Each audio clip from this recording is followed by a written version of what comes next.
Given everything that has been going on in the Doctor Who franchise lately, and the return of Russell T Davies and the new iteration of the Doctor and the stories that he has given us, we thought it would be nice to go back and do a review of Doctor Who from 2005, Season 1, Episode 1, Rose, starring Christopher Eccleston and Billie Piper.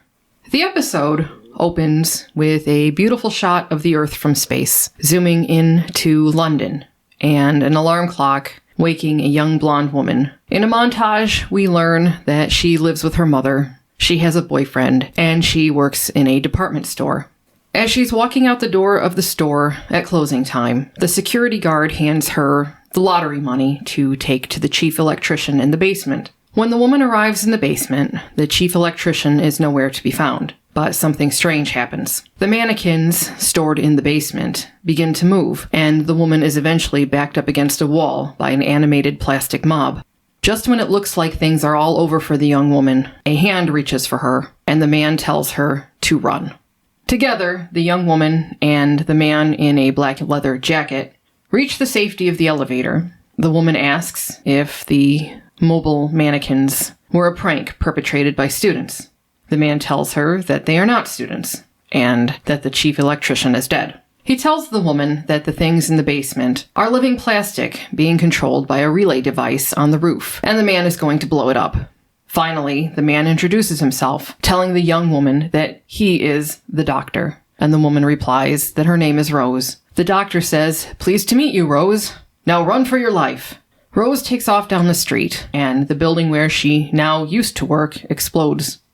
At home, the young woman sits on the couch. One of the arms from the mannequins is lying in the armchair next to her. News coverage of the explosion plays on the television while Rose's mother talks on the telephone, and Rose's boyfriend shows up to console her, but he really just wants to go to the pub to watch the match that's on the television.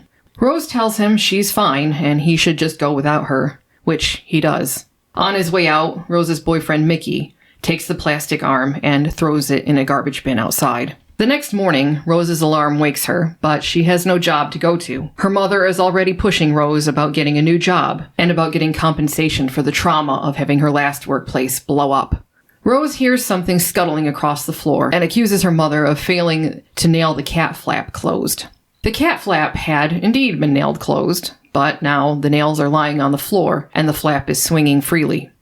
Something outside the door jostles the flap, and Rose jumps. She pushes the flap open, looks outside, and finds the Doctor looking back at her. Rose opens the door. The Doctor assumes he was following the wrong signal, and he turns to leave. Rose grabs the Doctor and pulls him inside. From her bedroom, Rose's mother shouts, "Who is it?" And Rose tells her it's about the store explosion, and the man is part of the inquiry. Rose's mother asserts that Rose deserves compensation, but her demeanor quickly changes when she sees the Doctor in the doorway.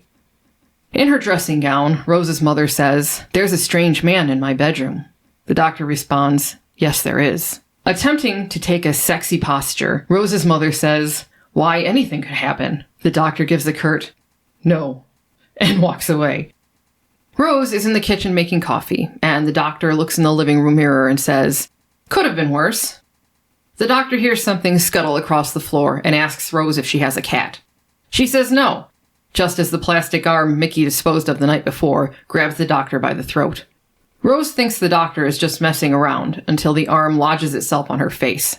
After a struggle, the Doctor and his sonic screwdriver manage to disable the arm. The Doctor takes the arm and leaves, and Rose follows, telling the Doctor he can't just go swanning off. During one long, continuous shot, the Doctor and Rose talk, which culminates in Rose asking the Doctor, "What's really going on?" And the Doctor tells her about the living plastic. The Doctor asks Rose if she's all right, and Rose says yeah. She wants to know, what's it all for? The Doctor tells Rose that the living plastic wants to overthrow the human race, and he asks Rose if she believes him.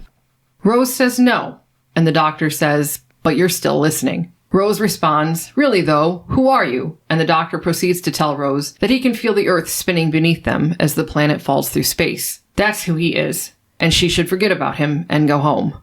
Rose goes over to Mickey's to use his computer. He tells her not to read his emails. Rose scours the internet for information about the doctor and stumbles upon a website that asks, "Have you seen this man?" with a picture of the doctor and instructions to contact Clive. Mickey and Rose go to Clive's home, but Mickey waits outside in his old-school, bright yellow Volkswagen Beetle and tries to look intimidating. Clive's son answers the door and tells his father the person at the door is one of his nutters. Clive takes Rose to the shed where he keeps all of the information he has collected about the doctor. Clive shows Rose evidence of the doctor being present at several historical events, including the assassination of President Kennedy. Clive also confides in Rose that he thinks the doctor is an alien, and heaven help Rose if the doctor is making house calls to her, because the doctor's constant companion is death. Rose gets back into the car with Mickey, unaware that the real Mickey came out on the wrong end of a disagreement with a garbage can, and the man sitting next to her is a plastic imposter. Rose and Plastic Mickey go out to lunch, and Plastic Mickey tries to pump Rose for information about the doctor while using bizarre terms of endearment. Plastic Mickey is starting to get aggressive when a waiter shows up offering them champagne. Plastic Mickey insists they didn't order any. He finally looks up at the waiter, only to discover the doctor with a champagne bottle in his hands. The doctor shakes up the bottle, aims directly at Plastic Mickey's head, and pops the cork. The cork easily penetrates the forehead, and Plastic Mickey spits the cork out of his mouth. The rest of the restaurant patrons are now taking notice, and the doctor and Plastic Mickey scuffle. The doctor manages to pull off Plastic Mickey's head, and the headless body begins to run amok, destroying the dining room. Rose pulls the fire alarm, emptying the building. She, and the doctor carrying the head, run into the alley in the back, with the headless body not far behind them. In the alley, the back gate is locked, and Rose is frantically looking for a way out. The doctor tells Rose to follow him into the blue box standing behind the building, and Rose asks what good is a wooden box going to do. With no other options available, Rose finally goes into the blue box, which is bigger on the inside. Rose runs back outside and circles around the box before going back in. Rose looks around in awe, while the doctor hooks the head up to the console and explains that the arm was too simple, but the head will allow him to track the signal back to the source. Rose states that the TARDIS is bigger on the inside, and that it's alien. The doctor says yes. Rose then asks the doctor if he's alien, and once again, the doctor says yes, but also asks if that's all right. Rose quickly responds, yeah. The doctor tells Rose that the blue box is called a TARDIS, an acronym for time and relative dimension in space. Rose begins to cry and asks the doctor, did they kill him? Mickey, is he dead? The doctor admits that he didn't think of that. Rose gets angry and points out that the head is melting. The doctor quickly tries to follow the degrading signal, but loses it as the head melts. When the TARDIS stops moving, Rose is surprised to discover that they have indeed moved. Rose gets angry when the doctor forgets about Mickey again, and the doctor angrily tells Rose that if he did forget about Mickey, it's because he's busy trying to save the lives of every stupid ape blundering about the planet. Rose asks what the living plastic has against humans, and the doctor tells her that they love all the toxins and smoke on the planet, and that it basically is dinner for the Nestine consciousness. The doctor has anti-plastic to defeat the Nestine consciousness, but first he has to find it. He wonders how they've hidden such a massive transmitter in a city this small. He tells Rose they're looking for a huge metal circular structure, and Rose nods at the Eye of London, which is directly behind the doctor. Rose and the doctor run to the eye and find their way to where the Nestine consciousness is hiding. Rose is relieved to find a frightened, but very much alive, Mickey. The doctor tells Rose that he isn't there to kill the Nestine consciousness. He has to give it a chance. The doctor addresses the Nestine consciousness under Convention 15 of the Shadow Proclamation. He asks the consciousness to leave, and two mannequins grab the doctor and find the vial of anti-plastic in his pocket. The doctor says it was just insurance, he wasn't going to use it, but the Nestine consciousness sees it as an attack. The Nestine consciousness has also found the TARDIS, and the doctor says he fought in the war, and he couldn't save the Nestine consciousness planet. He couldn't save any of them. The Nestine consciousness begins their invasion, and the doctor tells Rose to get out.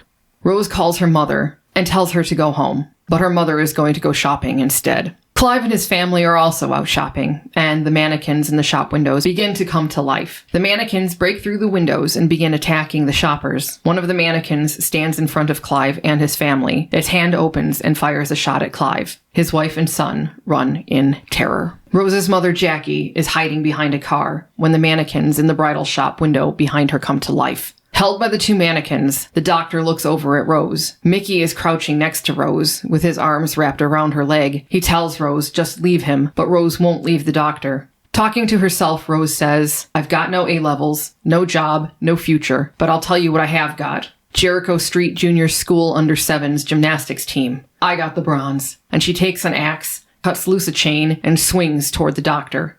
She knocks the mannequin holding the vial of antiplastic into the vat, holding the Nestine consciousness below. As the Nestine consciousness dies, the building experiences several explosions, and the signal to the mannequins ceases to transmit. Just as Rose's mother is about to be shot by 3 mannequins in bridal gowns, the mannequins lose the signal and fall to the ground. The doctor, Rose, and Mickey get into the TARDIS and leave before the building is completely destroyed. The TARDIS materializes in an alley, and Rose calls her mother's cell phone. Her mother answers and tells Rose not to go out, it isn't safe, and Rose hangs up without saying a single word. Mickey has run out of the TARDIS and is hiding behind some pallets in the alley. Rose tells the doctor he was useless and he'd be dead if it wasn't for her. The doctor says, yes, I would. Thank you. The doctor says he'll be off unless Rose wants to come with him, and the TARDIS can go anywhere in the universe. Mickey tells Rose not to go, and that the doctor is an alien. He's a thing. The doctor simply says Mickey is not invited. Rose turns the doctor down and says she has to find her mother and look after Mickey. A crestfallen doctor gets in the TARDIS and leaves. A few seconds later, the TARDIS reappears, and the doctor opens the door and asks if he mentioned that it also travels in time. Rose turns to Mickey and says, thanks. Mickey says, thanks for what? Rose says, exactly. And she runs toward the TARDIS with a huge smile on her face. The end. That first episode from 2005 of Russell Davies' original tenure with Doctor Who was so much better than what we just saw with this Christmas special starring Ncuti Gatwa. Like, by so much. Most of that had to do with the writing. At least he brought in the Nestine consciousness, which was a tie to the original run of Doctor Who. It wasn't something stupid like goblins. Yeah, there were a few places where I'll admit that the effects and maybe even the story were a little bit cheesy, especially when Mickey was swallowed by that trash can and it belched after it basically ate him. And then how ridiculous plastic Mickey looked. Yeah, but at the time, I just thought it was all in good fun. I thought that was a nice way to tell an interesting story, but also have it be a family show. I mean, granted, like the transmitting from the Eye of London with the visual effects of that those pulsing circles was very unrealistic. But again, I mean, there has to be a way to make sure that children can see that something is going on. Otherwise, how do you explain, well, the signal's on, the signal's off? There's really not a good way to represent that otherwise. Honestly, I liked the way that we got to know Rose at the beginning. It was very quick, but they got a lot of information across in a very short amount of time. I found her to be a more realistic character, better fleshed out just in the first 10 minutes of the show than what we saw with Ruby Sunday. To put this episode, Rose, into context, Doctor Who's last run before this, made by the BBC, was in 1989, with Sylvester McCoy being the Doctor, and the last serial that ran was Survival. There was that U.S. movie on the Fox television network with Paul McGann as the Doctor in the 90s, but I think most people discount that as not Doctor Who. That was something else. I think that was their attempt to penetrate the American market. My biggest problem with that was them making the Doctor half human. I really didn't care for that. Honestly, I found the whole movie to not be so good. So this 2005 Rose episode was the first continuation, we'll say, of the 1989 Survival serial, as far as trying to knit the two series together and just discount the Fox American television thing. I've talked with a few people that very much loved the classic series and had criticisms of Russell Davies' start. And you can kind of see, Molly mentioned a few of the things that I've heard from these people, one of which is previously, Doctor Who was done in a serial form. So you would have what we would call in the US like 4 episodes that would constitute a serial. So this episode wasn't, I don't know what the running time was, but we'll just say about an hour. It was a single installment, and that was it. The episode next week is going to be a completely different story. And I think a lot of the classic people, it was very jarring for them because they were used to digesting Doctor Who in serial form, meaning you would watch a 4-part series that had the same title. It would just be part 1, part 2, part 3, part 4. It was basically one episode spread out over 4 episodes. Yeah, I mean, one story spread out over 4 episodes. Because the episodes were usually like 20 minutes apiece, and 4 parts was, I mean, I have no math to back this up, but I believe 4 parts was normal for the serial size. So we're talking just over an hour if you combine them all. So the running time was a little bit cut down in these episodes, but I would argue generally you were getting the same amount of a single story. It just wasn't split up into 20-minute installments. But some of the classic Doctor Who fans, that was the first jarring thing, was the way it was presented was not the same way. And then you mentioned, Molly, the humor that was added in not only this episode, but pretty much throughout the rest of this series that Russell did. From 1989 to 2005, you needed to get a younger audience reinvested in 2005. And I think the plastic trash can, I know another complaint a lot of the older classic Who fans have with Russell's start is the farting aliens, which the kids loved, by the way, when this first ran. You can find interviews where kids were interviewed in school and how much they loved those characters. So I think this was meant to be a family show. It was also intended to grab the younger market, to try to restart the franchise with a younger audience so that they could grow old as the series continued, rather like it did back in the day. Now, what I found interesting was this episode. It was a sort of retelling of the first Pertwee episode back in the classic era. I think that was called Spearhead from Space, where you had the Autons, which were the plastic animated creatures.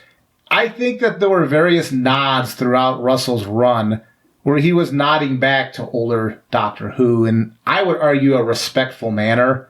But we also have to take into account that much like we're complaining about now with the new Ncuti Gatwa series that's getting ready to begin, this was sold, the 2005 restart, as a Series 1, like they were starting something over again. So I can see from the classic Doctor Who fan point of view how this change in telling stories maybe rubbed them the wrong way.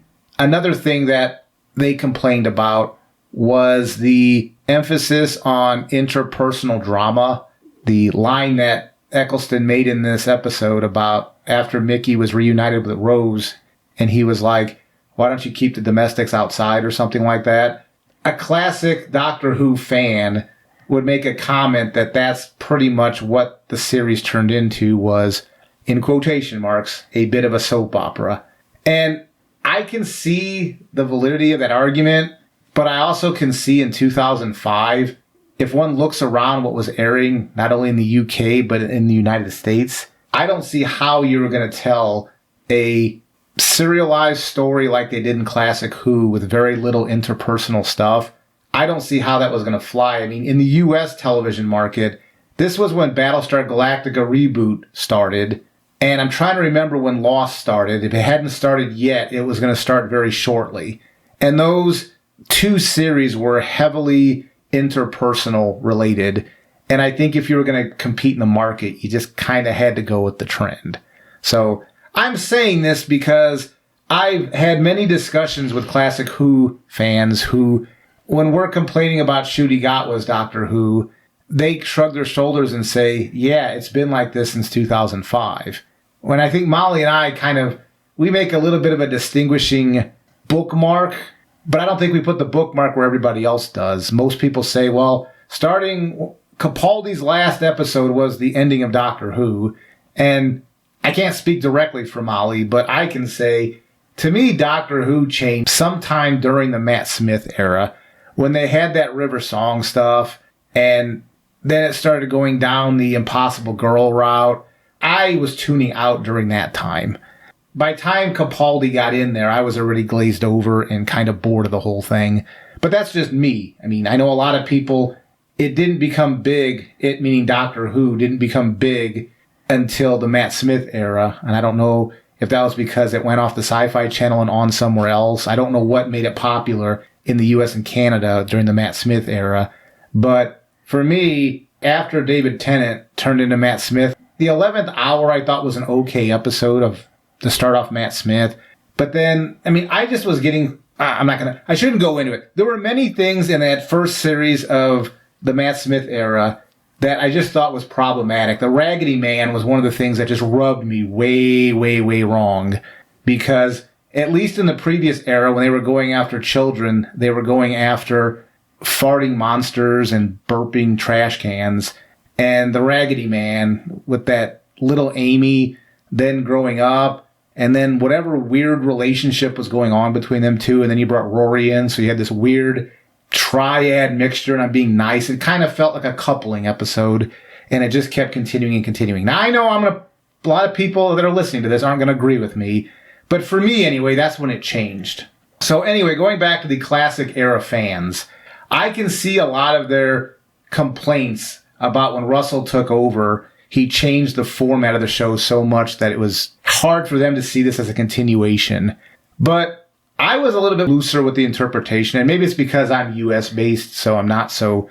The serialized format wasn't a deal killer for me to have a 4-part series, and the humorous stuff didn't bother me so much, because I thought there was a lot of good stuff here, and I agree with you that this was a really good way, in my opinion, to introduce a new companion. I thought that this new companion was somebody who I think the common person could follow. In fact, where Jackie and Rose lived in that flat, I think that a lot of people, I know I was telling Molly that reminded me of a few places that I used to live in when I was younger. So I was able to immediately get invested into this universe and the Doctor and Rose, and I mean, even Mickey. I found him annoying at first, but then they built up his character a bit more.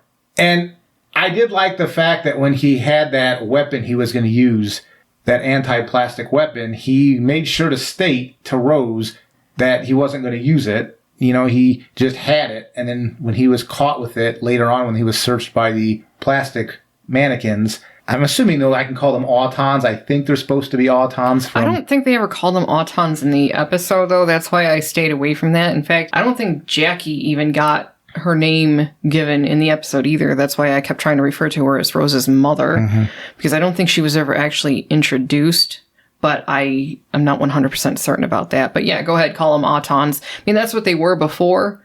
Just because they didn't use the word, in this episode doesn't change that fact. So, go for it. And the fact that the Doctor was saying he wanted to give... He didn't even really think of this as an enemy at this point. He just knew that this entity was causing damage on Earth, and he wanted to try to have a conversation and to tell this entity to stop, or something was going to happen. And that's what we were saying we didn't like about the Shooty-Gatwa goblins thing, is there have been people who have pointed out those goblins were going to eat the babies anyway, so I don't have a problem with the Doctor just killing the goblins without any sort of conversation. Well, these autons were killing people on Earth. It was the same type of setup, but I did appreciate that Eccleston wanted to talk before he actually killed. I think it's extremely important to note that the Doctor was well aware that the Nestene consciousness had lost their planets. So where were they supposed to go? They were searching for some place to live. They were homeless, essentially. And it was because of the Time War. And I think that the Doctor had a lot of empathy for them because he'd lost his planet too. And he had adopted Earth as his new home. So I think that's why he was more than happy to... Well, more than willing to try to find the Nestene consciousness someplace new to live. Because, again, they lost their planet and they need to eat to survive. So they were doing what they had to do to survive. So you're going to exterminate them because they don't belong in this space. I mean, that's just not right. Yeah, so, and then you look at how Shurigatwa's doctor treated the goblins, and we don't know what their story was. We don't know why they were looking for babies to eat, other than apparently they were tasty. I mean, that just seemed really poor storytelling. Now, I'm just going to say this. There was really, really bad storytelling. We don't know what their story was. It was never established that they were just mindless monsters. They were portrayed that way, but it was never established that they were some sort of psychopaths who just wanted to go around eating babies. Again, that whole setup was crap. And I know that Russell Davies can do better because, hello, we just watched that. We're talking about that episode right now. So what the hell was that crap? And anybody who says, oh, well, they were gonna eat babies, or we know they eat babies. Oh, would you like me to tell you what humans do? So should we all be exterminated? The Autons in this episode were killing human beings. So the same argument you could make about they're eating babies, well, these Autons were killing people. Yet this doctor still thought it worthy to have a conversation before he decided to take it a step further. Yeah, which was the right thing to do. And I enjoyed this first season that Russell started in 2005. It did have some kiddie pieces to it, but I thought it was a great way to try to capture a new audience and to take the lore forward. I have concern about what Russell's getting ready to do with Shurigatwa and Millie Gibson in this next series, because I don't feel like I know Millie as a person at all. But in this Rose episode, I was getting to know Rose. I can give you some qualities of Rose that in that one episode, at least I start to feel she's got these character traits. What exactly is Millie Gibson's character except she was an orphan left on a church doorstep? She's meant to be there as a mirror for the doctor. That's it. That's apparently so we can explore the doctor's foundlingness. That's what she exists to do. I mean, to double down on the timeless children. Yeah. And again, that's just really lazy writing. Because what it turned out to be later, at least my interpretation, is Eccleston's doctor came out of that time war. His people were gone, and he was the last of his kind. So he was going to have to start meeting and making friends again with other races because he didn't have his own people anymore. And then Rose was his first person he met after the Time War stuff. And that was a friendship that eventually grew into the David Tennant era, where it turned into a bit of a romantic thing. But I thought it was organically done and worth exploring once. So a lot of the people will complain they didn't like the romance that developed under Tennant and Rose. But if his planet was gone and his people were gone, who was he going to couple up with if he was going to couple up at all? So I thought that was interesting that he was experimenting with that, but then he realized that because of the way he regenerates in his lifespan, that it just wasn't going to work being with a human because there's just too many incompatibilities. So even during that Tenet run, I thought there were interesting concepts to explore. I'm open-minded that maybe Russell and the Shooty and Millie situation are going to explore something, but if all it is just they're going to explore the timeless children, I'm not interested in that any more than when Matt Smith was chasing Clara around because she was the impossible girl. I didn't care about that either. So I thought that this episode on rewatch holds up very, very well. 20 years ago-ish, and I can still watch this episode and say it was well done. Even though it has a childlike skew to it, as an adult, I can watch it and still get stuff out of it. Yeah, I really enjoyed this episode. Current Russell Davies could learn a lot from the guy who wrote that 2005 episode. Somewhere along the way, he lost that guy, and I really hope he someday gets him back. I mean, I don't think he's going to. I think Russell is going to bring in everything in the kitchen sink as far as the Valeyard and anything else he can grab from Classic Who. He's just going to shove it in there to try to distract people from what he's actually doing. Because this is the part I don't understand. In the first episode here, Rose, you could tell by the way they were introducing the baddies here and then having the burping trash can when Mickey was assimilated, that this wasn't going to be a gory situation, that this was going to be child-friendly to a certain age. I mean, I don't know what the age minimum would be for Rose, but I'm guessing 10 would be safe, maybe even 8 years old. But with Shurigawa, they're introducing potentially, if we go back to the 60th anniversary, all of these very, I would argue, conversations that parents should be having with their children as part of being a parent. And I'm not sure a television show has a right to be having these conversations with children without the parents doing it first. And that's just my take, is my concern would be, if this is supposed to be this new Shurigawa era, a child-friendly era, it just feels like Russell's introducing topics that parents should be talking to their children first about before they watch something with this material in there. That's not to say the material is a bad material necessarily, but is this really aimed at an 8-year-old or a 10-year-old like Rose? It seems like they're trying to restart the same type of thing he did with Rose by grabbing a new generation, a young generation of fans to try to reinvigorate the franchise. But I'm not sure what they set up here that's going to work. I'm not sure children either themselves are going to want to watch this. I'm not sure if parents are going to want their children to watch this material without a conversation happening beforehand.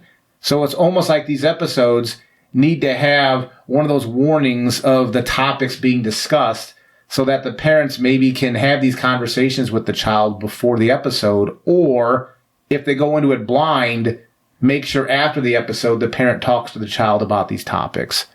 That just, to me, doesn't seem like that's a formula that's going to work. But maybe it will. I don't know. I would rather have the burping trash cans and the farting aliens, because what sort of conversation do you have to have about that with your kids? Not much. You can just let them enjoy it. In fact, you can enjoy it too. I still thoroughly enjoy it.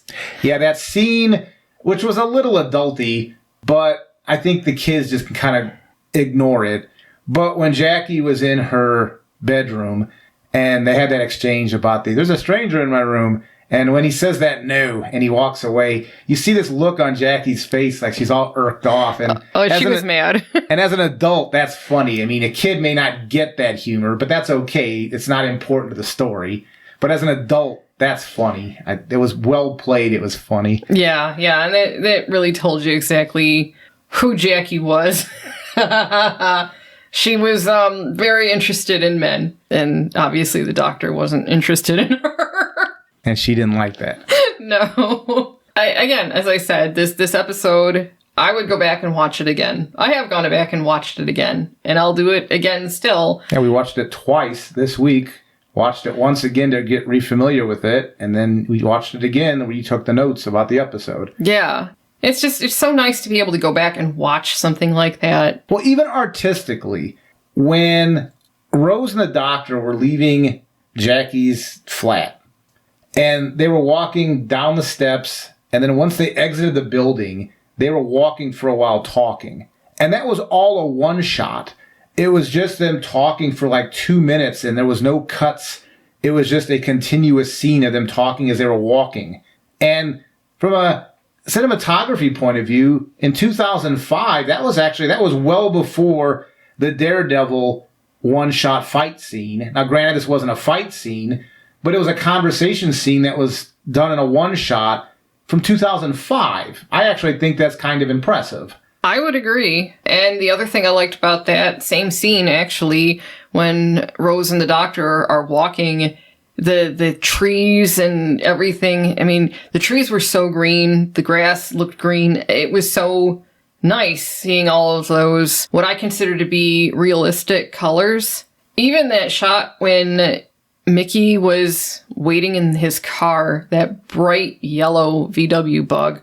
It was really nice seeing colors. Now, I could be wrong here, but I think that first season, actually, I think the first few seasons were actually shot on film. They didn't move to digital media yet. I could be wrong about that, but I think back then, we're talking 2005, I think that was still film. So that might have assisted, because all the weird color grading they do now, on film, you could still do color grading. Usually it would be some sort of chemical process. You could tint the film. But the stuff they do now, it's because it's all shot on digital media, and you just take it into a program and you color grade the crap out of it, because most of the stuff that they've put on television now, the only way that looks natural to me is if I imagine we're looking through sunglasses, because that's how all the coloring looks. Even the colors that stick out, there's still a weird tint to it. The way I describe that to somebody is if you wear sunglasses and you just go through your day with sunglasses, and that's what they put on television now looks like, because they color grade the crap out of it. And they did a little bit of color adjusting in this Eccleston season, but I agree, the colors looked they looked really natural. Mm-hmm. So whatever they did do was minimal. And like I said, somebody correct me if I'm wrong, but I'm pretty sure it was shot on film back in 2005, and that's probably why it looked so natural, was that they couldn't do much else with it other than an occasional adjustment here or there. But again, maybe I'm wrong. Maybe digital media was happening in the UK as early as 2005. My gut says it's film, but somebody can correct us and let us know. Either way, this looked so much better than pretty much everything we get now, which is sad. And the thing, too, is you could hear, I complained about during the Christmas episode with Ncuti Gatwa, that, I don't like using subtitles, but in some of those instances, we had to turn on the subtitles for parts of it because we were having trouble hearing. And I don't think it was just the accents of the actors. I think whoever's doing the mixing or whatever, it's a very muddled mess now.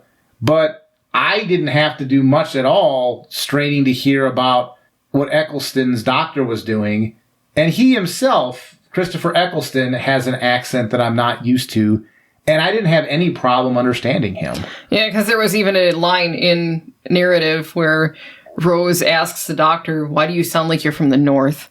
And then he says, "Lots of planets have a north." And I thought that was really funny. And you're right. I didn't have any trouble understanding anyone speaking in this episode, except the Nesting Consciousness, and you weren't supposed to understand them. But compared to the 60th anniversary specials and the Christmas special, this was so much better. Audio speaking, no problems whatsoever with this. Yeah, I had severe problems with the recent stuff. It is so sad that the way my life used to work, being a younger man up to now, is things would get better as time ticked on. So film quality would get better. Microphones would get better. And right now, it feels like we're moving backwards. I think that the microphone audio mixing they're doing now, we've gone backwards. This is going back to, I don't know, maybe the 80s or 70s as far as the final product. This is what you're hearing with your ear. Yes, I know it's in 7.1 or 5.1. I'm not arguing that the mixing to different speakers isn't here, but I'm talking just the quality level of what we can hear. And I already mentioned the color grading that they're doing on this digital media that they're recording on. This, to me, seems like we're going backwards. It feels like stuff that was shot in the 90s on cheap film that, we used to watch and just kind of throw away, like Renegade or Viper or any of those things. Even those, though, I could still understand what they were saying. Yeah, I was just talking like on the cheaper film stock is what it was. Yeah. So I don't know how we can go backwards like this. I mean, again, I've mentioned many times in many videos here that maybe I've just gotten too old where it's just depressing that I have such a body of work I can go back to. But from a technical point of view, it just seems like we're going backwards. We have these nice televisions that can pick up all these different contrast levels and color output, yet look what they're doing with the color grading. We have these televisions with surround sound systems, and look all the work that they could do with those, but it's so hard to hear what's going on. I don't know how you go backwards by moving forward in time. I honestly don't know. There are times where I'm like, maybe I should just get a black and white television, because that's pretty much what they're trying to force on us, except for the teal and orange. I mean, everything else is just kind of a gray mud. Yeah, I was going to say, because the one credit we did give the Ncuti Gatwa Christmas episode is, although there was color grading galore in there, at least they let some colors come through beside teal and orange. It was brighter than usual as far as the color palette goes. Again, there was a lot of yellow in there. That was nice. The blues. It wasn't just the teal stuff. I mean, like the color of the TARDIS. And this is something that's been consistent, even going back to that first 2005 episode, that color of blue from the TARDIS being painted in different areas throughout the show. Yeah, so at least that was nice to see. That's one thing I will give, like you just said, the new Shurigawa stuff. The colors look better than they have in a while, but they're still not up to that same level that we used to get back in 2005. So the question that I would make to somebody who is disagreeing with the Russell Davies first era being better, and I would ask you, this episode of Rose, how it compares to the classic series, and then what we've seen of Shurigawa and how it compares to the classic series. And by compares, I mean, can you see in this Rose episode ties to the classic episode? And look at the Shurigawa Goblin episode, or even some of the anniversary, like the Giggle, and tying that back to the classic episodes. And yes, you could say the Toymaker was there. Sure, in name, but was there really a classic feeling to anything that Shurigawa's Doctor's done in 1.5 episodes? Whereas in Rose here, I think there actually was some stuff that you could call back to the classic era, and it only gets more as the series goes on. I don't know what Russell's doing. He seems to be trying his best to get away from Doctor Who, even though he might be throwing in a bunch of terminology characters that he might grab, like the Toymaker from the classic era. It's like, but it doesn't feel like the classic era. It doesn't seem like it's tying back to anything. Can I imagine if somebody showed me this episode in 1989 and said, you know what? After Sylvester McCoy's last episode in Survival, several decades later, this is going to be part of the continuity, and then show that Christmas episode with the goblins. And could anybody believe that that's in any way associated with Doctor Who, other than the blue TARDIS? Whereas in 1989, if I showed somebody this Rose episode and said, you know what, a couple decades later, you're going to get this. A decade and a half, you're going to get this. I think most people in 89 would nod and go, well, you know, it's a little bit heavy on the domestics, and there's a lot of drama and a lot of extra music that we didn't get in the classic, but I can kind of feel that this is a continuation. I would have said it was worth waiting for. I really would have. But the Shurigawa stuff that we're getting now, no. I think if asked, I would rather that they put the franchise to sleep for a while in the hopes that maybe 16 years from now we'll get another Rose episode. Because that's what the Millie Gibson, the Church on Ruby Road, it was supposed to be like a Rose episode, restarting the series for a younger generation. And comparing it to Rose, which is why we did this review, I don't know anything about the Ruby character other than she was the orphan. I don't know anything about her. I don't know if she has a sense of humor. I don't know if she has a sense of morality. I don't know any of this stuff. Because she's been reduced to nothing more than her identity, which is so typical of just about everything we get these days. She's a foundling, and that's about it. That's what she is. There's nothing else to her. It's really sad. Because you could say, oh, well, we know she plays the keyboard. Really? I mean, is that really part of who she is? Because Rose worked at a department store that she didn't like working at, and that never comes up again. Rose is not, oh, you're a clerk from a department store. You've got the Doctor and his companion who's a clerk from a department store. No, that never factors in again. We get to learn more and more about Rose and the qualities and her ethics that kick in, and her realizing she's much more than just a clerk working at a department store. And you could say a similar thing about Donna later in the Tennant era, because it's a similar type setup there too. She's not just a temp employee. That's nothing to do with her, who she actually is. So, no, the fact that Ruby plays keyboard in a band doesn't really factor into me, because that's not really telling me who she is. Well, and let's think about this. Let's compare the relationship between Rose and Jackie to the relationship between Ruby and Carla. Think about that. Like, you could see how dysfunctional the Rose-Jackie relationship really was. Yeah, there was love there, but the two women definitely had different personalities, and Jackie was an imperfect mother. You could tell off camera they fought. I mean, the characters. Like mothers and daughters would. So Yeah. a teenage daughter especially. Yeah. So you can see that they must have had some really interesting fights when Rose was younger, like as a teenager, like a younger teenager, when she was still in high school. Especially the way that her mother was pushing her to get a new job the morning after her other one exploded. At a butcher shop. Oh, that was awful. Oh, God. Yeah. But then you think about Ruby and Carla, and they're living in that attic apartment with Grandma. I guess it's Grandma's apartment. And you wouldn't think that there was any kind of conflict within that group ever. In fact, I would go so far as to say that Carla and Ruby were such perfect people that they were pretty much NPCs, non-playable characters. Mickey and Rose, you could feel the conflict, even going as early in the episode as "Don't read my emails." Oh, yeah. And then later on, when basically he was holding Rose back from going with the doctor on the TARDIS the first time when the doctor disappeared, you could see that they have or actually when I think about it, when they're on the couch and Mickey's pretending to come in there and care about Rose after the explosion, when all he really wanted to do was to grab her to go down to the pub to watch a match. Yeah. And she figured that out pretty quickly. She knew immediately what he was up to. So these felt like real people that I have been around and actually have been in some of these roles myself. Yeah, and they weren't bad people. No. They were just real people. Whereas, again, you go look at this Christmas special from 2023. Did any of those people feel real to you? Not even that cop, because we talked about that. Yeah. So nobody seemed real. Again, they were all their identity.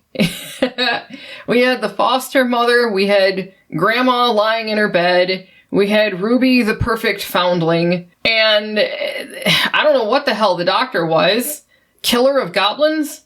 And that brings me up to another point, because somebody brought this up in one of the comments, and this is something that I shied away from in the video we'd made about the Christmas special.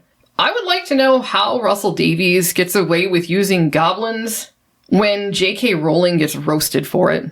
Yeah, I thought that was supposed to be a very negative stereotype. Yeah, that goblins were supposed to be a negative stereotype that we're now enlightened beyond and we're not supposed to use anymore. Especially with that baby eating stuff. How did he get away with that? How does he get away with that and she doesn't? I just, and again, this comes back around, and I'm just not going to say it out loud because I don't want this to our channel to be getting any strikes for anything. But I see a difference in stances on one particular issue, and I think that's why one person gets to say something and the other one doesn't, or do something, and one person apparently is praised for it and the other one is torn down. Because which is worse, the portrayal of the goblins in Harry Potter or the portrayal of the goblins in Doctor Who? Again, I'm not going to go too deeply into that. I personally, again, maybe it's just the way that the goblins were made to look in the movies, which was obviously based on how they were described in the books, which is on par with the way the mythology goes with goblins versus what Russell Davies did with the goblins as baby eaters. I just, I don't know. If you wouldn't have given them a language, not that it would have made it right, but at least I could have brushed that off a little bit. But when they were singing in English and the lyrics actually formed sentences, they clearly could talk. They had a language. It wasn't just a like mumbly. It wasn't gobbledygook. Yeah, they actually had a language. Yeah. But the doctor never tried to use that ability of having a language to talk to them to figure out what's going on. And I know a lot of people might look at this and go, dude, it was a Christmas episode, and you're getting upset the doctor didn't talk to a bunch of baby-eating goblins. And to me, it's like, yeah, but it's because he was the doctor. That's one of the things, going back to this Rose episode, the doctor was in a similar situation where those autons were killing people, yet he still wanted to talk to them before using his weapon against them because he's a civilized intellectual character, and he's not just going to kill something just to kill it. He realizes that the universe has multi-perspectives on things, and he wanted to know what their perspective was, the Autons and the Nesting Consciousness was, before he did anything with it. But the goblins, it didn't matter. Let's just impale the goblins on a church steeple and call it a day without even talking to them. Yeah, because sometimes two different species will come into conflict with each other, especially when the habitat of one species is destroyed and they're trying to move into another. There's going to be a lot of conflict there. So what, you're just supposed to exterminate the invaders? Well, I mean, granted, when 2005, when this happened, I'm not familiar with all the dynamics happening in the UK, but you could make an argument, if Rose aired today, that what the Autons and the Nesting Consciousness were representing could be some sort of displaced immigrants from a land that's being destroyed by war? If the Rose was made now, that would be the story, and then just blindly wanting to kill them without knowing what's going on with you. That's a more complicated story done in 2005 if you add the extra context than whatever these goblins were doing. Well, then you say, okay, well, maybe the goblins are just vermin. And then you've got some real problems. Real problems. Yeah. You can't do that, especially with the goblin stereotype. And again, it comes back to, how did they get away with this? Why did they think this was a good idea? Like, what were they thinking? There are people praising this, the Goblin episode of Shurigawa. This should be embarrassing. This is clearly, to me, the worst episode since an introduction of the Doctor starting in 2005. All the other Doctors when they were introduced, including Jodie Whittaker, because Jodie, the woman who fell to Earth, I think that was the name of her first episode, where she was still wearing Capaldi's outfit. That was, to me, the best episode of her run. And I wouldn't mind watching that one episode again, but that's the only episode of hers I will ever want to watch again. Because once she sticks on that Mork from Ork outfit and she looks different, then I don't want to deal with it anymore, because then I remember those horrible stories like when she was shoving those spiders together in that room as a solution and they were going to eat each other. That was horrible. In that episode that was supposed to be a Donald Trump allegory. Yeah. But her first episode wasn't too shabby. I mean, I think it's the best of her run. Matt Smith's The 11th Hour. I know I'm not super crazy about the Stephen Moffat era, but Matt Smith had a few good episodes in his run, and The 11th Hour was one of those good episodes. Yeah. And we just talked about Rose here. Even the Christmas Invasion with David Tennant's introduction, although not my favorite Tennant episode, it was still an okay episode. It did a good job introducing the new Doctor.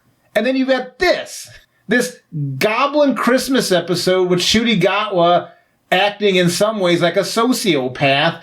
And this was the worst of any of the 2000s Doctor's introduction, and that includes Jodie Whittaker. Let that sink in. Yeah, so I'm not really holding out a lot of hope for when the new season begins. I don't think this is going to be very good, especially if this was supposed to be the special. They're shooting the second season right now.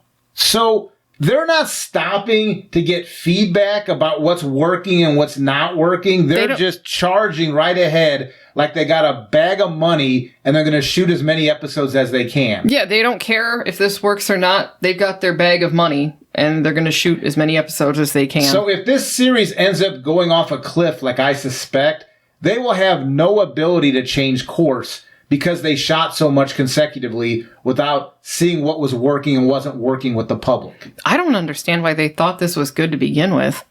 That's what I don't understand. Again, it comes back to, how can this be the same man who wrote that Rose episode? If you've changed that much for the worse, I think that maybe you need to take some time to work on yourself. The Rose episode, which I self-admitted was leaning toward kids of the family entertainment. But Russell was able to show a more complex take on topics than he does now in 2024. Yeah. How? And this is what a burping trash can. Yep. So, at least we still have episodes like Rose from Davy's first run as showrunner. the Eccleston season especially, I really enjoyed. There was a lot to be gained from watching that. There really was. Because here's this alien who has lost his home, and he doesn't need that reflected back at him from his companions. Or even validation. Yeah, he didn't need that either. Because if you remember the Dalek episode called Dalek in this season, the Doctor was going to blow away that Dalek because he's like, well, all the experience, all the wars that I've had, da-da-da-da-da. And then Rose was like, but you're the one pointing the gun at me. And the Doctor had to realize that he was getting ready to become something that he never wanted to be, which was a soldier. And then if you go later on in the series and then the whole War Doctor idea, it kind of goes along with that. So there's a lot of good stuff in this first Russell era. That's why I don't know what the heck happened to him. I don't know. Maybe he had some assistant writers that did a lot of the work for him in the first era. Like, I don't know. Or maybe somebody else is writing the stuff now. Yeah, or maybe Disney writers are writing it now. And he just goes and shoots his mouth off online. I don't know. But this stuff isn't good. What came before was way better. Like, by a lot. So yeah, go back and start with the 2005 stuff. Or, you know what, if you're into it, go back and watch the old school stuff. The Pertwee era was my favorite. Yeah, mine too. The problem with watching the two Doctors before Pertwee is that a lot of the serials are missing, or pieces of the serials are missing because of that fire that happened back in the day.